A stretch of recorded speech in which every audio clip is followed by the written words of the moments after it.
ब्रह्म मुहूर्त शक्तियों का समय होता है। जिस प्रकार से दोपहर को धूप का प्रभाव सबसे ज़्यादा होता है, उसी प्रकार से ब्रह्म मुहूर्त जो कि 3 से 5 बजे सुबह का समय होता है, उस समय पर जो शक्तियाँ होती हैं, सकारात्मक शक्तियाँ होती हैं, उनका प्रभाव धरती लोक पर सबसे ज़्यादा होता है। आपने देखा होगा ब्रह्म मुहूर्त के समय पर ही मंदिरों के पट खोल दिए जाते हैं, पूजा पाठ शुरू कर दी जाती है, क्योंकि ब्रह्म मुहूर्त में ही धरती लोक पर समस्त देवीय शक्तियाँ वास करती हैं और जो देवीय अंश होता है, जो मूर्ति की प्राण प्रतिष्ठा की जाती है, उनमें देवीय अंश जो है वो विद्यमान हो जाता है और पूजा को ग्रहण करता है। जिसके कारण जब भी आप पूजा करते हैं मंदिर में, तो उस पूजा का फल आपको प्राप्त होता है। ब्रह्म मुहूर्त बहुत ही महत्वपूर्ण समय होता है। मैंने आपको बताया जिस प्रकार पूरे दिन में दोपहर का समय, उस समय पर धूप का प्रभाव सबसे ज़्यादा होता है। अगर धूप से जुड़ी कोई काम आपको करना है, धूप से जुड़ा कोई ऐसा कार्य है, तो वो दोपहर को आपको करना होता है। जैसे सर्दियों में लोग दोपहर को धूप सेकते हैं, उन्हें आराम मिलता है, उसी प्रकार से अगर आपको पूजा पाठ से जुड़ा कोई कार्य करना, देवी शक्तियों से जुड़ा कोई कार्य करना है, तो उसके जो लिए जो पर्याप्त समय है, जो सबसे अच्छा समय है, वो ब्रह्म मुहूर्त का होता है। 3 से 5 के बीच का सुबह का समय होता है, जिसमें आधा घंटा या 1 घंटा भी अगर आप पूजा पाठ कर लेते हैं, तो देवीय शक्तियाँ आपको प्राप्त हो जाती हैं। देवीय शक्तियाँ आपके आत्मिक बल को बढ़ा देती हैं और आपको देव पुरुष की कैटेगरी में लाकर खड़ा कर देती हैं। इसलिए ब्रह्म मुहूर्त का जो समय होता है वो बहुत महत्वपूर्ण होता है।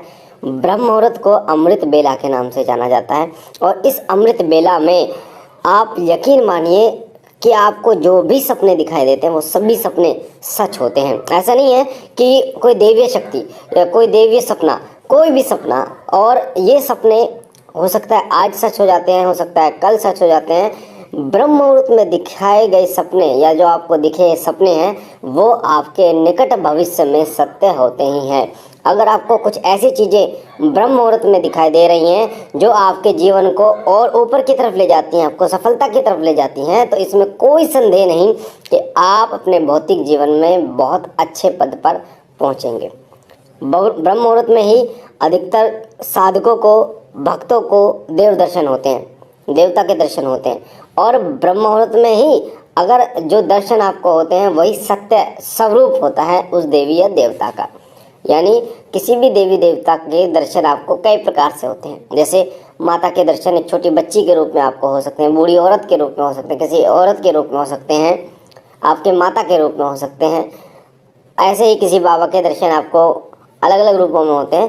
पर जब ब्रह्म मुहूर्त में आपको दर्शन होते हैं तो उनका वो स्वरूप जो होता है वो असली स्वरूप होता है, यानी कि वो स्वरूप उनका अखंड स्वरूप होता है, जिस स्वरूप में आपको वो दर्शन देते हैं। ब्रह्म मुहूर्त में पूर्ण ऊर्जा के साथ आपको दर्शन प्राप्त होते हैं। पूर्ण ऊर्जा, विराट रूप, पूर्ण शक्ति के साथ उस देवता के दर्शन आपको प्राप्त होते हैं, जिन दर्शनों के लिए लोग हजारों साल तपस्या करते हैं, व्रत करते हैं, पूजा पाठ करते हैं, वही दर्शन आपको ब्रह्म मुहूर्त में होते हैं। साथ ही ब्रह्म मुहूर्त में क्योंकि देवीय शक्तियाँ धरती लोक पर वास करती हैं, तो बहुत जल्दी सिद्ध होती हैं, बहुत जल्दी उनकी ऊर्जा आकर्षित आपके तरफ होती है। इसका सबसे बड़ा कारण होता है सभी देवी देवता अपने अपने लोकों में निवास करते हैं।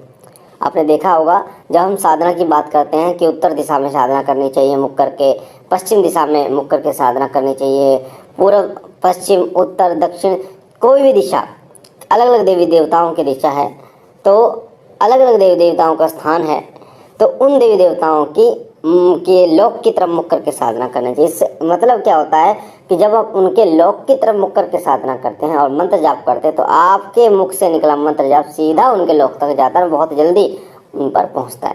जिस प्रकार आप अगर मान लीजिए आपके सामने कोई व्यक्ति है, अगर आप उसका नाम लेते हैं तो बहुत जल्दी उसको साफ स्पष्ट सुनाई देता है, पर अगर वही व्यक्ति आपके पीछे है तो आपको कम सुनाई देगा, उसको कम सुनाई देगा। उसी प्रकार से पर जब ब्रह्म मुहूर्त की बात आती है, क्योंकि ब्रह्म मुहूर्त में समस्त शक्तियाँ, समस्त देवता धरती लोक पर वास करते हैं, तो सबसे निकट आपके रहते हैं। आप किसी भी दिशा में मुख करके साधना कीजिए, किसी भी दिशा में मुख करके मंत्र जाप कीजिए, वो बहुत जल्दी सुनते हैं, बहुत जल्दी आपकी प्रार्थना स्वीकार होती है।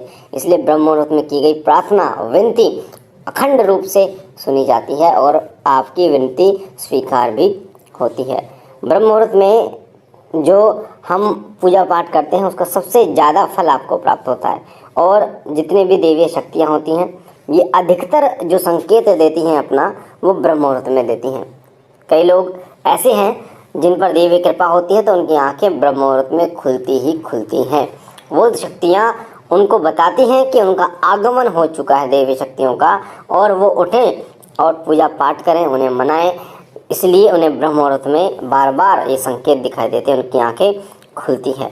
ब्रह्म मुहूर्त को अमृत वेला कहा जाता है, अमृत की सुबह कहा जाता है, प्राणवायु कहा जाता है, जो कि हमारे आत्मा के लिए तो अच्छी होती ही है और हमारे शरीर के लिए भी बहुत महत्वपूर्ण होती है। इसलिए जो लोग ब्रह्म मुहूर्त में उठते हैं वो स्वस्थ भी रहते हैं और उनका ऑरा भी बढ़ता है। हमारा आत्मिक ऑरा होता है। आत्मिक ऑरा एक ऐसा ऑरा होता है जिस प्रकार से आपने देखा होगा कि आग जलती है या कोई बल्ब है, उसके चारों तरफ आप देखेंगे तो गर्माहट होती है और उसके आसपास बहुत ज़्यादा गर्माहट होती है। आप आग के पास जाएंगे, कुछ भी चीज़ जाएगी तो वो जल जाती है। उसी प्रकार किसी व्यक्ति का आत्मिक ऑरा होता है।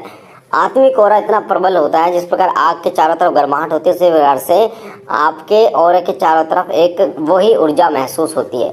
कोई नकारात्मक शक्ति अगर आपके शरीर में प्रवेश करना चाहती भी है तो उस ऑरे से टच होने ही वो भस्म हो जाती है। इसलिए साधकों का ऑरा बहुत ज़्यादा होता है, भक्तों का ऑरा जो बहुत ज़्यादा तेजस्वी होता है, ऋषियों का संतों का ऑरा बहुत ज़्यादा तेजस्वी होता है। और ये ऑरा इतना तेजस्वी होता है कि कोई नकारात्मक शक्ति इनके कई कई किलोमीटर तक झांक भी नहीं पाती, दूर भाग जाती है।